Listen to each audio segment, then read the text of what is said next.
स्वागत है आपका नेटवर्क सुरक्षा में। तो आज हम समझेंगे FortiGate फायरवॉल में जो डीएनएस टैब होती है अंडर द नेटवर्क सेक्शन, उसका क्या यूज होता है। राइट। सो अगर अगर आपको फायरवॉल में कोई भी एफक्यूडीएन बेस्ड, कोई भी होस्ट नेम बेस्ड कुछ भी कॉन्फ़िगरेशन करनी हो, तो वहाँ डीएनएस का रोल इम्पोर्टेंट होता है। क्यों? क्योंकि अब तक हम नेटवर्क की दुनिया में, नेटवर्किंग की दुनिया में डीएनएस का मतलब यही समझते आए हैं कि डीएनएस जो है वो किसी होस्ट नेम को आईपी से या एंड आईपी को होस्ट नेम में कन्वर्ट करता है। राइट। ऐसा ही पड़ा हुआ है, यहाँ भी डीएनएस का वही काम है। डीएनएस होता क्या है? डीएनएस एक एक अगर मैं रियल लाइफ एग्जांपल लूं, तो जैसे फोन बुक की हिस्ट्री होती है, फोन बुक की जो अपनी कॉन्टैक्ट लिस्ट होती है, सिमिलर उसी की तरह है कि जो आईपी जो होती हैं, आईपीज आप याद नहीं रख सकते हो, जबकि नाम याद रख सकते हो। जैसे आप अपने फोन बुक में नंबर्स याद नहीं रख सकते, इसलिए उन नंबर्स को किसी नाम से सेव करते हो। राइट। आपके मोबाइल में, आपके मोबाइल फोन में कम से कम मान लो 200 कॉन्टैक्ट नंबर सेव्ड हैं, तो कोई भी नंबर से नहीं सेव होगा, वो हर एक नंबर कोई किसी न किसी नाम के साथ में सेव होगा। राइट। क्योंकि आप नंबर्स याद नहीं रख सकते, मोबाइल नंबर्स याद नहीं रख पाओगे, जबकि आप नाम याद रख सकते हो। सिमिलर डीएनएस के केस में एप्लीकेबल होता है कि आप आईपीज, क्योंकि जितना भी नेटवर्क की दुनिया में कम्युनिकेशन है वो आईपी टू आईपी होता है। राइट। बट आईपी आप इतनी याद नहीं रख सकते हो, तो उसके लिए डीएनएस का इन्वेंशन हुआ। एंड उसमें क्या है, आप किसी भी आईपी को किसी नेम के साथ में बाइंड कर सकते हो। क्यों? क्योंकि नाम आप याद रख सकते हो। राइट। तो आप नाम सर्च करते हो, वो बैकएंड में उसका रेजोल्यूशन आईपी के साथ में होकर कम्युनिकेशन एस्टेब्लिश हो जाता है आपका। राइट। तो चलो समझते हैं FortiGate फायरवॉल में डीएनएस का क्या रोल रहता है एंड उसके यूजेस क्या क्या हो सकते हैं FortiGate फायरवॉल में जब हम डीएनएस कॉन्फ़िगर करते हैं। राइट। एंड अगर समहाउ डीएनएस की रीचेबिलिटी नहीं है FortiGate फायरवॉल से, देन क्या क्या इम्पैक्ट हो सकता है। ओके, चलो समझते हैं। तो सबसे पहले FortiGate फायरवॉल में under the network section DNS पे जाते हैं। तो हमारे पास में डीएनएस सर्वर दो टाइप के होते हैं। One is default FortiGuard server, जो यूज FortiGuard सर्वर। अगर आपको डिफॉल्ट FortiGuard सर्वर में आपके प्राइमरी एंड सेकेंडरी दो सर्वर कॉन्फ़िगर्ड होते हैं, आप देख पाओगे।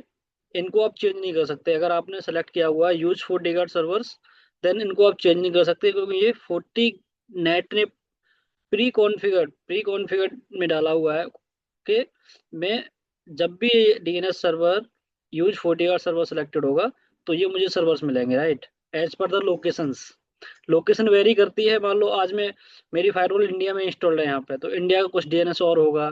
यूएस में तो यूएस के लिए कुछ नियर बाई पॉप पे अवेलेबल डीएनएस होगा, वो होगा। दूसरा ऑप्शन है स्पेसिफाई। अगर आप चाहते हो कि मान लो मैं FortiGuard प्रोवाइडेड सर्वर यूज नहीं करना चाहता, मैं खुद अपने जो मेरे पब्लिक नेटवर्क में कहीं भी होस्टेड है डीएनएस सर्वर, या जैसे मान लो पब्लिक डीएनएस है गूगल का 8.8.8, मैं वो यूज करना चाहता हूँ, या कोई कस्टम डीएनएस सर्वर आप FortiGate फायरवॉल में यूज करना चाहते हो, तो आप स्पेसिफाई कर सकते हो। स्पेसिफाई सेलेक्ट करते ही आपके पास में एडिटिंग का ऑप्शन आता है। राइट। बट उससे पहले समझते, इन सारे फीचर्स को समझने से पहले समझते हैं FortiGate फायरवॉल में डीएनएस कहाँ कहाँ यूज हो सकता है। तो पहला है कि अगर मान लो आपका कैसे भी डीएनएस सर्वर अनरीचेबल है, तो जैसे मान लो आप कोई भी होस्ट नेम बेस यानी यूआरएल बेस कोई भी ये एड्रेस पिंग करते हो, लाइक google.com, तो आइडली कम्युनिकेशन google.com पे नहीं, बैक एंड में कम्युनिकेशन आईपी टू आईपी ही होता है। तो जब आप google.com करते हो, तो सबसे पहले जो FortiGate में डीएनएस सर्वर कॉन्फ़िगर है, वो इसको FortiGate फायरवॉल को उस google.com के अगेंस्ट में जो भी करंट में अवेलेबल आईपी होगी, वो अवेलेबल आईपी होगी, देन रिक्वेस्ट मेरे डीएनएस सर्वर के, सॉरी, FortiGate फायरवॉल से एक्चुअल आईपी पे जाती है। देन मैं देख पा रहा हूँ कि मुझे रेस्पॉन्स आ रहा है। राइट। ऐसे में मान लो कोई और यूआरएल लेता हूँ, facebook.com, तो ये भी किसी आईपी के साथ में रिजॉल्व होकर देन मेरी उस आईपी के लिए रिक्वेस्ट इनिशिएट हुई। राइट।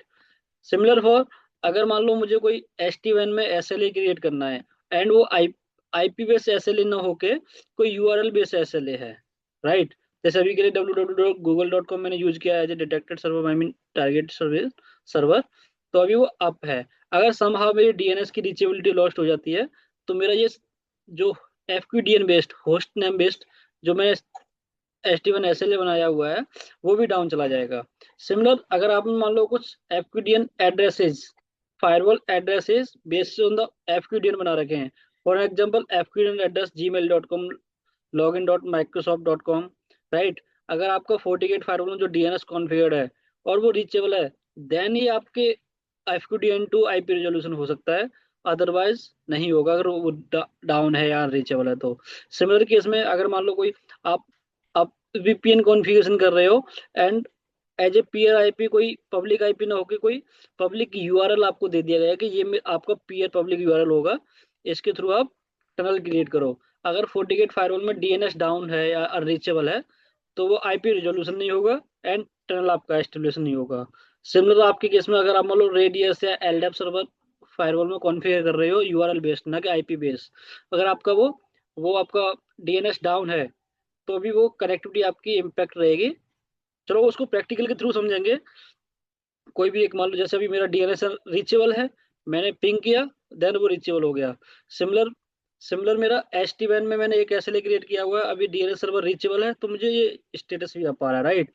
बट उससे पहले जो DNS में फीचर्स हैं उनको समझ लेते हैं। So primary and secondary servers, दो IP कॉन्फ़िगरेशन का आपके पास में प्रोविजन होता है कि दो दो DNS सर्वर FortiGate फायरवॉल में आप कॉन्फ़िगर कर सकते हो। Somehow primary DNS server down जाता है, then still services up and running रहे through secondary DNS server, right. अच्छा, आपके पास में ये तीन ऑप्शन और आते हैं DNS protocols, right. So basically क्या होता है कि बाय डिफॉल्ट जो DNS की रिक्वेस्ट जाती है वो प्लेन टेक्स्ट में over the UDP port number 53 पर ही जाती है, राइट। बट आप चाहते हो कि मैं इस DNS क्वेरी ट्रांजैक्शन को भी सिक्योर करना चाहता हूँ, इनक्रिप्ट करना चाहता हूँ, राइट। देन आपके पास में दो फीचर्स हैं, आई मीन दो प्रोटोकॉल्स और यूज होते हैं DNS के लिए। One is dot. डॉट कुछ नहीं है, डॉट है DNS over TLS। DNS over TLS है, वो पोर्ट यूज करता है TCP पोर्ट नंबर 853।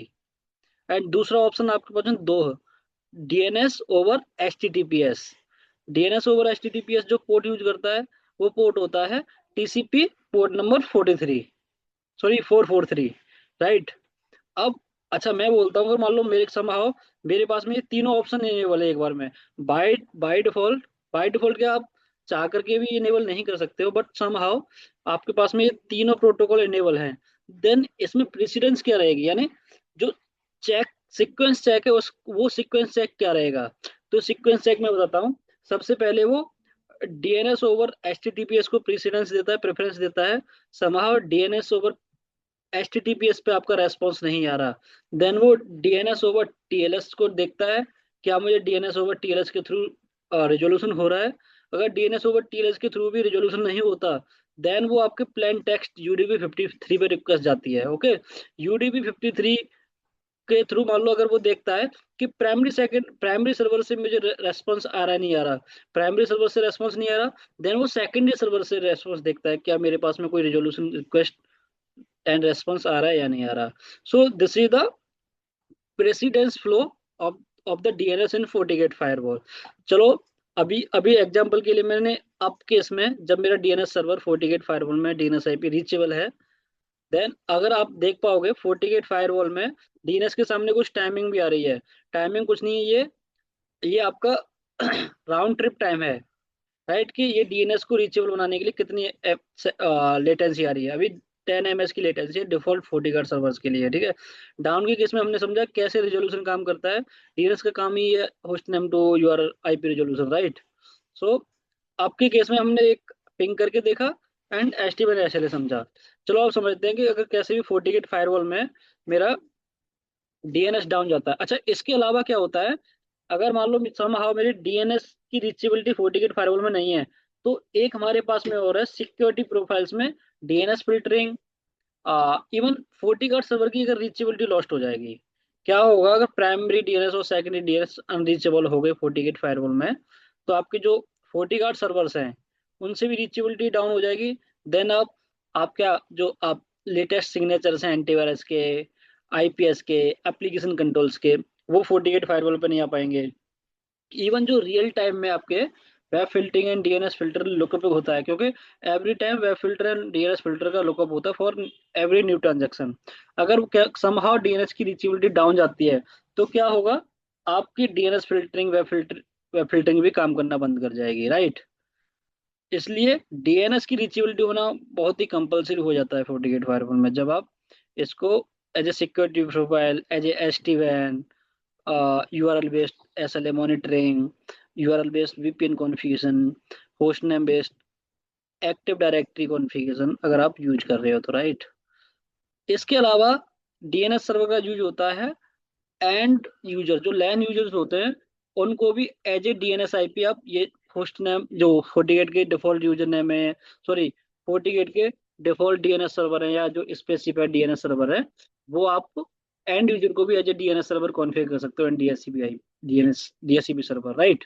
चलो समझते हैं, अगर समहाउ मेरा डाउन जाता तो मुझे एटलीस्ट पिंग में एंड SD-WAN में क्या इम्पैक्ट आता है, ओके। तो मैं कोई ऐसा डीएनएस सर्वर कॉन्फ़िगर करता हूँ यहाँ पे जो जो यहाँ से रीचेबिलिटी डाउन दिखाए।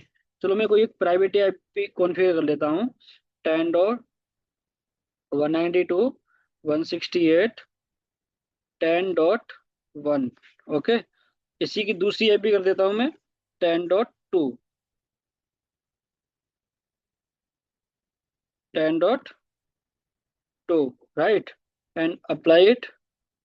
चलो देखता हूँ इसकी रीचेबिलिटी है या नहीं है। अच्छा, ये तो मुझे रीचेबल हो रहा है, आई डोंट नो। हालांकि ये रीचेबल होना नहीं चाहिए था, बट रीचेबल हो रहा है। तो मैं कोई और आईपी लेता हूँ जो रीचेबल नहीं होना चाहिए, क्योंकि जब तक ये रीचेबिलिटी रहेगी आपका रेजोल्यूशन होता रहेगा, SD-WAN अप रहेगा। इवन जो URL बेस्ड और होस्ट नेम बेस्ड कॉन्फ़िगरेशन हो रही है वो प्रॉपर काम करेगी। इवन मेरा ये भी अप एंड रनिंग है। I don't know private IP कैसे रीचेबल हो, आई थिंक प्राइवेट नेटवर्क में इसलिए, बट ये नेटवर्क तो एटलीस्ट मुझे अप नहीं आना चाहिए था, करेक्ट। तो मैं इसमें कुछ ऐसी आईपी डालता हूँ जो रीचेबल ही नहीं हो पाए फायरवॉल से, राइट।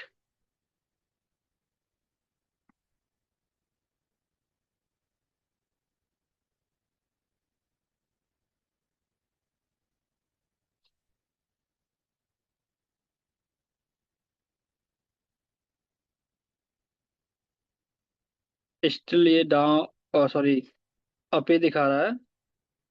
और जब तक ये अप रहेगा आपकी कनेक्टिविटी प्रॉपर बनी रहेगी, क्योंकि मे 48 फायरवॉल में डीएनएस की रीचेबिलिटी है, डीएनएस सर्वर से उसको रेजोल्यूशन मिलता रहेगा, करेक्ट।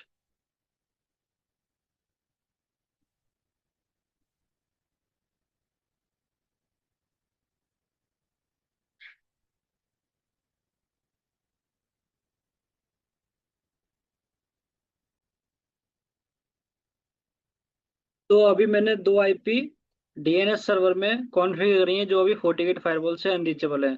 चलो देखते हैं क्या मुझे कोई होस्ट नेम बेस्ड या URL based FQDN based URL ping आ रहा है क्या। तो सबसे पहले वही पिंग करते हैं जो अर्लियर हमारा पिंग आ रहा था, google.com, okay. Execute ping google.com। दूसरा बनाते हैं एग्जीक्यूट पिंग facebook.com। तो google.com पर समझते हैं क्या वो आ रहा है। अभी तो URL रेजोल्यूशन के लिए देख रहा है, तो वो देखेगा unable to resolve host name. क्यों? क्योंकि मेरा कम्युनिकेशन IP टू IP ही होता है, होस्ट नेम के बेस पे नहीं होता बेसिकली। अब ये समझो, अब इसका होस्ट नेम 48 फायरवॉल रिजोल्व नहीं कर पाई, तो वो कम्युनिकेशन पिंग का communication establish start even start भी नहीं हो पाया, right. Similar for the Facebook also, Facebook का होस्ट नेम रिजोल्व नहीं हो रहा। इट मीन्स अगर मान लो मेरा डीएनएस अनरीचेबल होगा 48 फायरवॉल से, तो मेरे चाहे वो पिंग का ट्रैफिक हो, चाहे वो जो फायरवॉल एड्रेस FQDN बेस्ड बने होते हैं वो हो, वो भी रिजोल्यूशन नहीं होता। चलो SD-WAN देखते हैं। SD-WAN SLA मैंने एक google.com के बेस पे बनाया हुआ था। अब मैंने google.com के बेस पे SD-WAN SLA बनाया, वो भी डाउन दिख रहा है। क्यों? क्योंकि google.com ये मेरा रिजोल्व नहीं हो रहा होगा एंड कनेक्टिविटी प्रॉपर बन नहीं पा रही, इसलिए उसका जो भी हेल्थ है google.com वो डिटेक्ट नहीं कर पा रहा 48 firewall. Similar for the VPN होगा, similar for LDAP ST, LDAP radius होगा। So this is how we can configure and we understand the importance of the DNS in FortiGate firewall, right। सो इस video में हमने समझा कि DNS क्या होता है, DNS की क्या नीड है फायरवॉल में, एंड इस इसको मैंडेटरी कॉन्फ़िगरेशन क्यों माना जाता है। ओके, आई होप वीडियो आपको पसंद आई होगी। Thank you everyone.